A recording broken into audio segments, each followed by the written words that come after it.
Poco a poco el presidente Donald Trump inclina el tablero para controlar y apoderarse de países.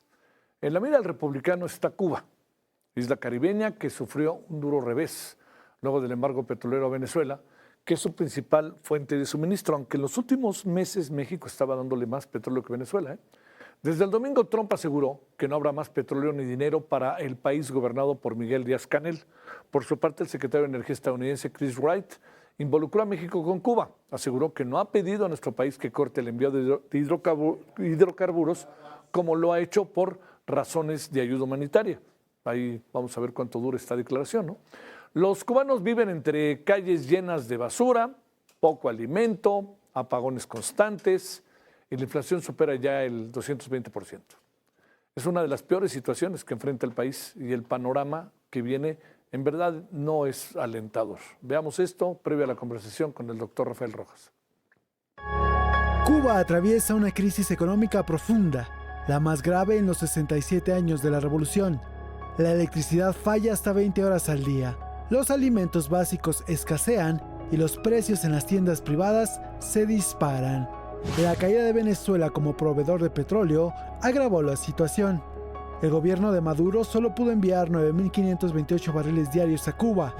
México desplazó a Caracas como principal proveedor con alrededor de 12.284 barriles diarios, aunque esto aún no cubre todas las necesidades energéticas de la isla. La combinación de mala planificación, sanciones y escasez de inversión golpean tanto a empresas estatales como a ciudadanos. En este contexto, Miguel Díaz-Canel exige un cambio de mentalidad dentro del Partido Comunista. Y tenemos que empezar a cambiar desde el partido. Es que nosotros tenemos que lograr que nuestra militancia y nuestras organizaciones bases nos sintamos responsables de todo lo que funciona mal y de todos los incumplimientos. La vida en Cuba es un reto cada día para millones de personas. Eric Alcántara, Heraldo Media Group.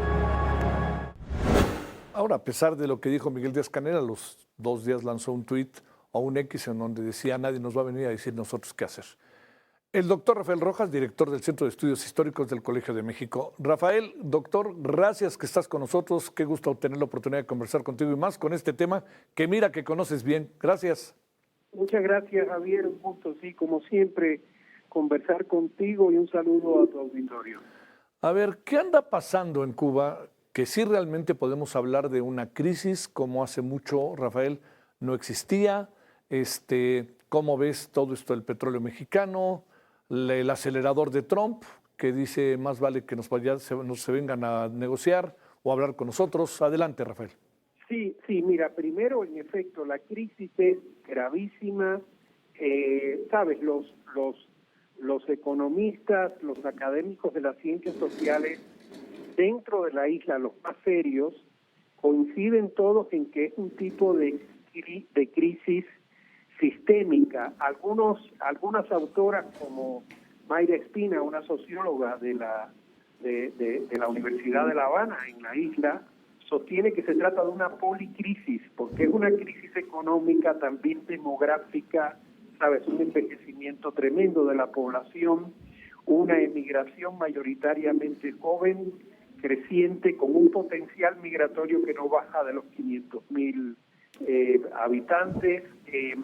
Luego, un deterioro impresionante de los indicadores sociales tradicionales, es decir, no solo los indicadores clásicos económicos por la falta de productividad o la inflación, sino los indicadores sociales que tienen que ver con los servicios educativos, de salud pública, de alimentación, de mortalidad infantil. Es una depresión de toda la estadística económica y social de la isla, junto con, como sabemos, un aumento de la represión, de la insatisfacción, del malestar con el sistema político, como se prueba en la serie de estallidos sociales que ha habido desde 2021. Se conocen bien los de 2021 y 2022, pero hay estudios como el de la socióloga Belia Cecilia Bóvez, de aquí de Flaxo, México, que reportan que hay estallidos intermitentes, tal vez no tan masivos, protestas o ciclos de protestas todos los años, desde el 2021 hasta ahora. Y, como decíamos, de migración sin parar. Entonces, una crisis estructural natural, el país es improductivo y depende de el subsidio energético. En efecto, hubo una caída tremenda del suministro de petróleo en el 2025, el año pasado, desde Venezuela, y un reemplazo de parte de México, pero creo que ya comentamos, Javier, que ese reemplazo también está muy por debajo de las necesidades o de las demandas de la economía y la sociedad cubana para funcionar. Cuba necesita 140,000 barriles diarios de petróleo y México estaba enviando entre 12,000 y 17,000. Sí, ahora a principios del 2026 envió creo que 86,000, pero eso es un día. O sea, no es un envío sistemático, permanente como el de Venezuela en el periodo chavista. Así que, en efecto, el panorama es crítico. Y a todas estas, yo creo que una buena respuesta la que dio Chris Wright, que es algo que también creo hemos conversado tú y yo, que yo entiendo que en México hay una demanda de transparencia, de claridad sobre esos programas energéticos, también hay demandas ya más claras de ponerle fin al subsidio, pero a mí me parece que en efecto la presidencia tiene razón cuando dice que Estados Unidos tolera ese tipo de prácticas de la política exterior de México. Históricamente fue así. Estados Unidos, hasta en los momentos más duros anticomunistas de la Guerra Fría, toleró el respaldo diplomático de México hacia Cuba. Tal vez la pregunta que no nos hacemos es si ese esquema de la relación bilateral es beneficioso para la economía y la sociedad cubana. A mi juicio, lo que demuestra el apoyo del chavismo a Cuba es que no lo es. La respuesta es negativa. Oye, ¿qué tendríamos que hacer en México? Porque tendríamos, Rafael, tú que conoces bien este asunto, replantearnos la relación con Cuba, pero ¿hacia dónde nos la replanteamos cuando nos hemos dado cuenta que el gobierno no ha dado indicios de ser crítico con países que le son ideológicamente afines?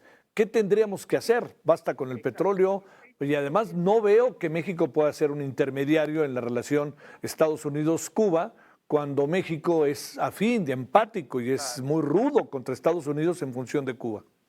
Sí, yo creo que como está planteada la relación actual, que es este subsidio energético a cambio de servicios médicos que a la vez el Estado mexicano paga, y un discurso sumamente ideológico cargado hacia el tema de la solidaridad, la ayuda, el auxilio y una, digamos, una interpretación de lo que sucede en la isla a partir del peso del bloqueo, es decir, sin reconocer el fenómeno mismo de la policrisis. Así como están las cosas, no creo realmente que el país, o sea, que el gobierno mexicano pueda funcionar como intermediario, como tú bien dices. Ahora, la pregunta sí es muy legítima y habría que hacérsela. O sea, yo muchas veces me pregunto, bueno, ¿no será más conveniente para Cuba misma? O sea, si el objetivo es ayudar una relación bilateral más parecida a la que existía antes de la 4T, en las que sí había inversiones, créditos, relaciones comerciales bajas, pero cierta relación comercial, y a la vez había cierta preocupación, por lo menos a nivel de Cancillería, sobre la situación de los derechos humanos, del deterioro en general, sí, ahora de los derechos sociales y económicos, y un intento de muy persuasivamente tratar de alentar una transición democrática en la isla. Eso es una pregunta que habría que hacerse. Sí. Ese era un tipo de relación bilateral que lo vimos en tiempos de Cedillo, un poco de Fox, aunque se llegó ahí, como tú sabes, a una rispidez y prácticamente una ruptura, pero luego más o menos se recuperó en tiempos de Calderón y continuó incluso con Peña Nieto. Después lo que hemos visto es esta relación que es una mezcla de subsidio petrolero con un proteccionismo diplomático e ideológico que creo yo, como vuelvo a repetir, en realidad no ayuda a quien debería ayudar en principio, que es a Cuba. A ver, para ir cerrando, Rafael, te pregunto, digamos, una operación como la que hicieron con Nicolás Maduro no tendría mucho sentido en Cuba, ¿no? Yo te diría quién es el responsable de esto, cuando el tema en Cuba no es ni por asomo, más allá de lo que vio la isla, el tema del narcotráfico. ¿Qué es lo que sería, tomando en cuenta que hay un señor Marco Rubio que, entre broma y en serio, alguien dijo que por qué no era presidente de Cuba, y el propio presidente Trump dijo, no, me parece mala idea?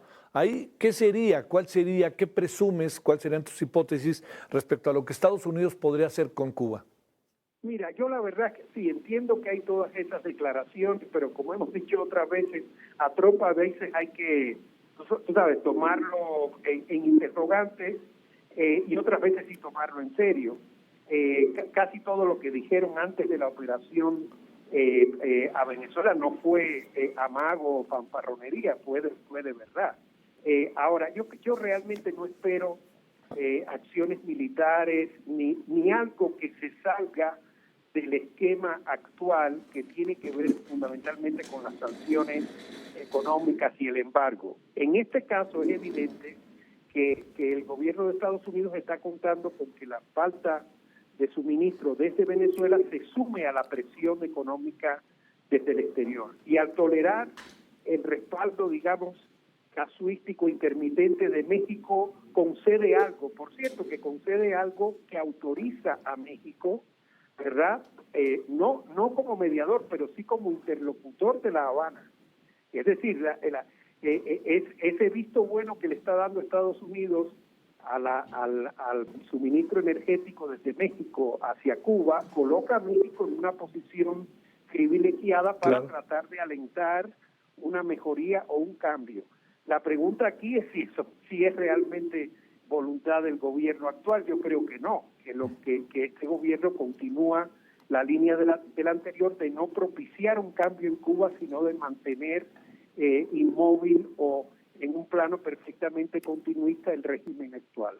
Sí, es que la verdad, el asunto está en que la 4T sigue viendo a Cuba como hace 30 años y las cosas han cambiado. Esto ha tenido giros importantes, ¿no, Rafael? Sí, no, yo siempre sugiero, a mis colegas, a los estudiantes, que lean a los propios académicos de la isla, ¿no? O sea, a los economistas, los sociólogos que están reportando esta tremenda crisis, porque si se quedan con el discurso de los dirigentes, naturalmente lo que van a tener por país es una idealización. Los dirigentes siempre tienden a presentar Cuba como si estuviera bajo una revolución que es la misma de Fidel Castro y el Che Guevara y que sigue tan vigorosa después de 66 años, pero los académicos nos dicen otra cosa, nos hablan del deterioro impresionante, de la crisis profunda y por lo visto irreversible de esa economía y esa sociedad. Rafael Rojas, que tengas buena noche. Muchas gracias, Rafael, que estuviste con nosotros. Gracias. Venga. Gracias. Hasta luego. Buenas noches.